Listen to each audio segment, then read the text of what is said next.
Salutations les amis, c'est Neldurion et je suis ravi de vous retrouver aujourd'hui pour ce 4e épisode qui s'est fait attendre, j'en conviens, mais j'ai eu quelques déboires avec mon matériel vidéo précédent.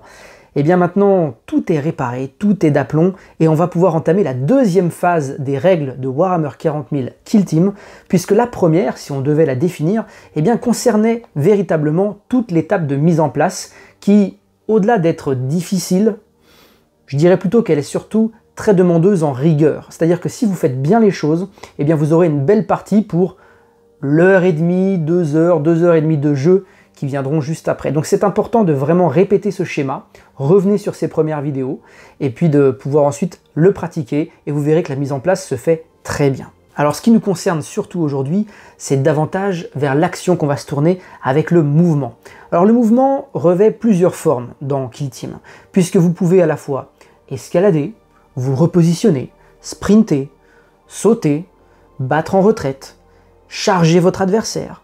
Et tout ça, on va le voir aujourd'hui. Vous verrez que, en termes de difficulté, on redescend par rapport à ce qu'on a fait précédemment. C'est-à-dire qu'avant, on avait beaucoup de rigueur, beaucoup de choses qui doivent s'enchaîner correctement et dans un ordre précis.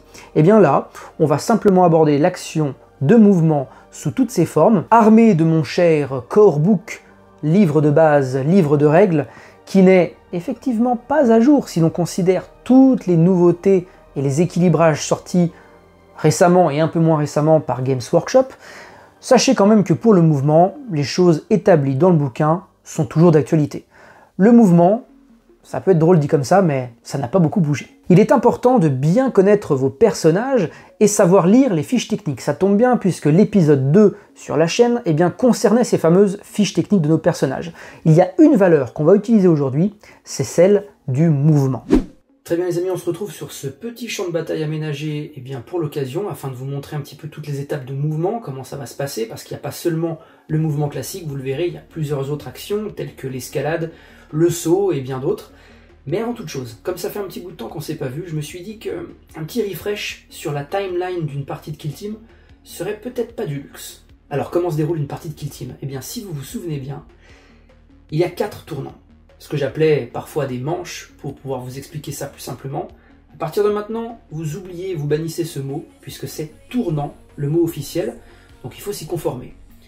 Il y en a 4, et jusqu'à preuve du contraire, ça ne va pas bouger. Ces 4 tournants vont permettre l'alternance de 2 phases. La première, c'est la phase de stratégie, dans laquelle, en ping-pong toujours, vous allez pouvoir déclarer des manœuvres stratégiques. Dans les manœuvres stratégiques, la plus courante, c'est le subterfuge stratégique, qui ne peut être joué que lors de la phase de stratégie. Je le précise parce que lorsqu'on basculera sur la phase d'affrontement, là où vous pourrez bouger, combattre, tirer, vous pourrez jouer d'autres types de subterfuges, à savoir les subterfuges d'affrontement tout simplement. Donc là, on se situe vraiment à l'aube de l'affrontement. Nous avons fait toute l'étape de mise en place, les 2 armées, enfin 2 escouades sont positionnées sur la map, tous les équipements ont été placés eux aussi en amont, et vous avez, vous et votre adversaire, 2 points de commandement. Lorsque la première phase de stratégie commence, donc la première phase de stratégie du premier tournant, vous ajoutez un point de commandement dans la réserve de votre adversaire et la vôtre. Ce qui veut dire, de manière beaucoup plus simple, que lorsque la partie débute, phase de stratégie, premier tournant, vous avez, votre adversaire et vous, 3 points de commandement à dépenser, sauf contre-indication liée à vos Kill Team. Souvenez-vous que mes règles sont génériques. Elles considèrent toutes les équipes comme étant parfaitement équivalentes, pour éviter de se perdre dans des cas particuliers. Donc voilà, 3 points de commandement, 3 PC chacun, et la première phase de stratégie du premier tournant peut débuter. Ce que j'expliquais un peu plus tôt, c'est-à-dire que vous allez pouvoir déclarer un subterfuge stratégique, ou une manœuvre stratégique autre qu'un subterfuge stratégique, en dépensant de ce fait des points de commandement en conséquence. Chaque subterfuge stratégique ou subterfuge d'affrontement coûte 1 PC, jusqu'à preuve du contraire en tout cas. C'est les coûts génériques. Si vous avez l'initiative, si vous avez voulu conserver cette initiative lorsque vous l'avez remportée, vous êtes le premier joueur à devoir déclarer cette manœuvre stratégique. Ensuite, c'est à votre adversaire de répondre par une autre manœuvre stratégique, et jusqu'à ce que les 2 joueurs aient passé, on continue ce petit ping-pong. Vous l'avez compris, un tournant, c'est une phase de stratégie au début, puis une phase d'affrontement. Ensuite, on met fin au tournant, on compte les points, donc les fameuses missions qui ont été remplies ou pas, les objectifs de la map, et s'enchaîne le second tournant avec à nouveau une phase d'initiative. Et là, cette fois-ci, ça ne se détermine pas comme lors du premier tournant avec la phase de reconnaissance, très importante, que dans ma vidéo précédente, je l'ai complètement expliqué.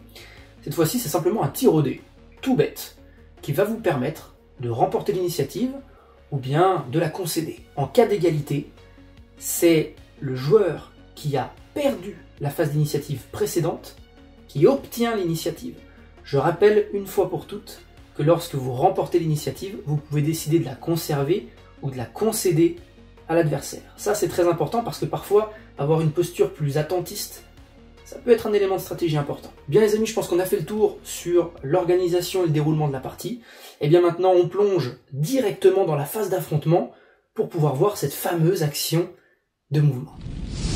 Bien les amis, nous sommes désormais au cœur de ce petit champ de bataille improvisé, simplement là pour mieux illustrer les différents mouvements qu'on va pouvoir voir aujourd'hui. Alors de quoi vous allez avoir besoin? Eh bien tout simplement d'une petite réglette de 6 pouces. La majorité des mesures du jeu Kill Team seront exécutées avec cette petite réglette que vous pouvez peindre. Nous on l'a laissé vanilla pour l'instant avec mon meilleur ami parce qu'on a d'autres choses sur le feu. Et vous aurez eh bien, cette autre petite réglette qui permet de faire 1 pouce, 3 pouces et 2 pouces. Voilà, donc ici chaque cran représente 1 pouce sur la réglette. Et si ça ne suffit pas, eh ben, vous pouvez avoir un petit mètre ruban qui lui va jusqu'à, j'en sais rien, mais c'est beaucoup trop énorme. Enfin voilà, et donc c'est à la fois en centimètres et en pouces, au-dessus en pouces, en bas en centimètres. Les centimètres, on n'en a strictement rien à faire. Alors en tout premier lieu, souvenez-vous que toutes les unités sur le terrain commencent avec un ordre dissimulé. Et la première chose à faire, c'est de dire quel ordre va adopter notre figurine pour son tour de jeu. Cette unité, c'est mon sergent de l'escouade Phobos, et il dispose d'une caractéristique de mouvement de 7. Ça veut dire qu'il peut donc aller jusqu'à 7 pouces. Il y a une autre caractéristique qui est très importante, il s'agit des LPA, c'est votre limite de point d'action. Et justement, la première action qu'on va voir de mouvement, c'est le repositionnement qui coûte 1 PA. Chose très importante, tout déplacement doit se faire par segment de ligne droite. Alors oubliez tout ce qui est mouvement en courbe ou quoi que ce soit. Pour rendre les choses claires et précises, c'est des segments de ligne droite qu'on utilise. Et enfin, sachez que tout mouvement doit être arrondi à l'entier supérieur. Donc si vous vous déplacez, admettons, de 4,3 pouces, eh bien ça fera 5 pouces en réalité. Pour une explication un petit peu plus précise, prenez ce muret qui fait 1,5 pouces de haut. Eh bien pour le franchir, vous devrez considérer sa hauteur comme étant 2 pouces pour pouvoir l'escalader, puis ensuite vous laisser tomber derrière. Les amis, j'aimerais prendre un petit instant pour préciser quelque chose que vous avez dû voir sur l'incrustation juste en bas de l'image. Il s'agit de l'histoire de portée de contrôle. Je l'ai déjà évoqué dans les vidéos passées, mais seulement évoqué. Et là, je vais prendre le temps de vous l'expliquer concrètement pour que vous n'ayez pas de zone d'ombre dans tout ce que vous voyez à l'image. Ça, c'est mon sergent que vous connaissez depuis quelques instants maintenant. Et là, on a un petit Ratling Sniper et l'orque que vous verrez encore au cours de cette vidéo. La portée de contrôle, on peut imaginer que c'est une bulle autour de toutes nos unités qui mesure 1 pouce. Donc 1 pouce au-dessus, 1 pouce en dessous, 1 pouce tout autour. Du coup, dans l'exemple suivant, on peut voir que l'orque est à portée de contrôle de mon sergent. Et c'est aussi vrai à l'inverse. Le sergent est à portée de contrôle de l'orque. Tandis que juste derrière, on peut voir que le Ratling Sniper est à plus d'1 pouce de mon sergent. Donc mon sergent n'est pas à portée de contrôle du Ratling, et vice versa. Sachez qu'on peut discuter de portée de contrôle que lorsque l'objet visé est visible. C'est-à-dire que si, admettons, je place judicieusement entre nos deux compères, l'orque et mon sergent, un giga rempart, comme ceci, eh bien, ni l'un ni l'autre ne peuvent se voir. Donc, on ne peut pas exécuter la portée de contrôle d'1 pouce. Rassurez-vous, tout ça sera développé dans une vidéo dédiée dans laquelle on parlera de moult choses intéressantes et complexes. Voyons maintenant le sprint les amis qui est extrêmement simple puisque tout ce que vous avez à retenir c'est qu'on utilise une valeur de mouvement de 3 pouces, qu'importe la valeur de mouvement de votre unité. Et le sprint peut être agrémenté d'un repositionnement ou l'inverse pour pouvoir couvrir des distances plus longues. Je vous présente également le cas d'utilisation d'une échelle puisqu'il s'agit d'un mouvement. Eh bien, elle doit s'adosser à un terrain faisant à minima 2 pouces de haut et vous traitez la distance d'escalade comme faisant 1 pouce. C'est-à-dire que si le terrain, comme dans le cas ci-joint, eh bien, est franchement haut, on parle quand même d'un deuxième étage qui culmine à 6 pouces de hauteur, comme vous pouvez le voir. Ce qui veut dire que si je veux me rendre sur ce deuxième étage depuis l'extérieur de ce bastion, avec ma valeur de mouvement de mon personnage, je ne pourrai pas le faire, puisque je peux aller qu'à 7 pouces. Donc je vais monter de 6, mais après je n'aurai pas le nécessaire pour pouvoir mettre mon socle et finir mon escalade. Donc l'échelle permet de traiter cette distance comme faisant 1 pouce, et j'utilise ma valeur de mouvement restante pour simplement mettre mon socle sur le promontoire. Vous verrez les amis que le mouvement c'est quelque chose qu'on appréhende assez rapidement, mais pour autant il y a quand même quelques petites stratégies à avoir, notamment dans le cas ci-contre, où vous voyez je ne suis pas à portée de contrôle du bâtiment pour pouvoir l'escalader. Ainsi je vais utiliser quelques pouces de mon action sprinter pour pouvoir me rendre à portée de contrôle et entamer mon escalade dans une deuxième action, donc un deuxième coup en PA, pour pouvoir utiliser mon escalade, c'est-à-dire mon repositionnement. Et ainsi je pourrais donc franchir le garde-fou et pouvoir m'installer sur le promontoire.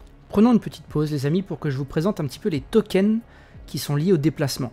En fait, lorsque vous voulez schématiser un déplacement, voir si celui-ci est réalisable, vous allez pouvoir utiliser des petits tokens qui font la taille de votre socle. Par exemple, ma figurine fait 32 mm de socle, donc je utilise le token 32, mais si vous avez du 28, du 25 ou du 40, tous ces tokens permettent de simuler les socles de vos figurines. Et donc, il faut bien savoir que lorsque vous effectuez un déplacement, si celui-ci ne peut pas être terminé, il est tout simplement annulé. On ne peut pas arrêter un déplacement en plein milieu sur une surface où la figurine ne tient pas. C'est pour ça que plutôt que de mettre des repères aléatoires, simplement laissez votre figurine où elle est, et puis faites tout avec les tokens pour pouvoir être sûr qu'à la fin vous pourrez positionner celle-ci. C'est parti les amis pour cette fois-ci le mouvement de charge, et là on commence à glisser doucement vers le combat, au corps à corps en tout cas. Il faut, pour pouvoir exécuter une charge, être en ordre d'engagement et non pas en ordre dissimulé, d'où l'importance de bien donner votre ordre au début. Ensuite, pour pouvoir effectuer une charge, vous allez à la fois combiner votre repositionnement avec un mouvement supplémentaire de 2 pouces et venir forcément au contact dans la portée de contrôle de la figurine adverse. Et maintenant qu'on est au corps à corps, il y a un mouvement qui vient naturellement juste après, enfin pour les lâches seulement, c'est celui de battre en retraite, qui coûte 2 points d'action, bah ouais, parce que être un lâche ça coûte cher. En fait c'est un repositionnement si on veut, mais cette fois-ci il ne peut être réalisé que lorsqu'on est au contact d'une figurine, c'est-à-dire engagé dans un corps à corps, donc à portée de contrôle. Reprenons, si vous le voulez bien, notre sergent qui culmine tout en haut de son deuxième étage de bastion. Si vous souhaitez descendre de celui-ci au cours d'un seul et même mouvement, sachez que vous pouvez ignorer 2 pouces de distance verticale lors de votre chute. Dans le cas présent, j'ai donc compté qu'un seul pouce pour la distance verticale puisque ça faisait 3 pouces de hauteur. En revanche, si au cours du même mouvement, vous refaites encore une action de vous laisser tomber, cette fois-ci vous devrez compter l'intégralité de cette chute. Et oui, ce n'est valable qu'une seule fois lors de votre mouvement. Bon, et puis si je suis pas content d'être tout en bas et que je veux remonter, n'oubliez pas ce que je vous ai dit. Pour escalader quelque chose, il faut que ce quelque chose soit à 3 pouces de votre socle de personnage. En l'occurrence là, c'était bon, je pouvais donc escalader même s'il n'y avait pas de paroi et qu'il y avait un vide. On peut considérer que nos figurines sont des soldats surentraînés, en tout cas pour mes Space Marines c'est le cas. Donc avec un tel entraînement, une petite impulsion et hop, on peut donc escalader ce promontoire par exemple. Je voulais vous illustrer une autre mécanique, c'est celle du saut. En effet, le saut, c'est tout simplement quelque chose qui se fait lorsque vous êtes sur un promontoire de 2 pouces de haut minimum, et vous pouvez parcourir jusqu'à 4 pouces horizontalement, donc en prise de vue au-dessus, et donc tout ce qui est en dessous est ignoré. En revanche, si vous sautez vers une plateforme dont l'un de ses remparts mesurerait moins d'1 pouce ou 1 pouce au maximum, vous pouvez là aussi l'ignorer, c'est très important. Voyons maintenant le franchissement de ce qu'on appelle du terrain accessible. Ça peut être une écoutille, une porte comme dans le cas présent, ou tout autre terrain accessible, ainsi nommé lorsque vous placez vos bâtiments. Alors pour franchir cette porte, c'est très simple. Je vais déjà effectuer un mouvement de 3 pouces pour me mettre contre la porte, au contact de celle-ci, donc dans ma portée de contrôle. Et ensuite je vais payer une taxe d'1 pouce pour pouvoir franchir cette porte, tout en continuant de mesurer ce qu'il me faudrait pour traverser. Donc on peut compter 2 pouces. Voilà. Et comme il me reste du mouvement sur mon mouvement de 7, je m'avance un petit peu pour pas rester devant la fenêtre. Les amis, nous avons fait un joli tour d'horizon de tout ce qui était possible de faire en termes de mouvement. Maintenant, un petit rappel avant de conclure, sachez que lorsque vous escaladez quelque chose et que vous devez ensuite avancer votre socle jusqu'au terrain désiré, vous devez là aussi mesurer la distance qu'il faut. Donc il y a l'escalade, puis le mouvement horizontal, c'est important. J'ai préféré le préciser parce que là, dans la vidéo, j'ai qu'une seule main pour filmer et l'autre pour déplacer et prendre les mesures sur le terrain, c'est compliqué. Alors, ne vous avais-je pas dit que ce serait beaucoup plus simple que tout ce qu'on a vu jusqu'à présent? En tout cas, c'est ce que je pense. Le mouvement n'a pas été quelque chose qui a été très compliqué à appréhender pour moi. J'ai trouvé que c'était assez limpide, malgré le fait que tout se fait en pouces, tandis que dans d'autres jeux, style Star Wars Légion, et Star Wars Shatterpoint, d'ailleurs, pour rester dans l'univers Star Wars, eh bien ce sont des réglettes de mesure qui sont, on va dire, propriétaires. On a simplement des réglettes en fonction de ce qu'on veut faire. Donc on utilise telle réglette pour un mouvement de X, puis une autre, etc. Là où Games Workshop eh bien, reste quand même très fidèle à l'unité impériale, à savoir les pouces. Mes amis, c'en est tout pour aujourd'hui. Vous savez désormais bouger vos figurines sur le champ de bataille, esquiver les tirs peut-être, mais en tout cas, vous savez désormais vous placer, plus ou moins tactiquement en tout cas, sur cette fameuse kill zone. Maintenant, eh bien, cette base étant acquise, on va pouvoir un petit peu regarder ce qu'on peut faire en chargeant un ennemi, parce que la suite logique, c'est le combat au corps à corps, et puis vous positionner sur des hauteurs, pourquoi pas pour déclarer des tirs de sniper, et autres joyeuseries de ce type. Voilà les amis, merci d'avoir visionné cette vidéo, n'hésitez pas à revenir sur celle-ci ou les précédentes, ainsi que les suivantes d'ailleurs, et bien pour appréhender de nouveau les règles abordées, pouvoir un petit peu vous imprégner davantage aussi des points un peu plus complexes.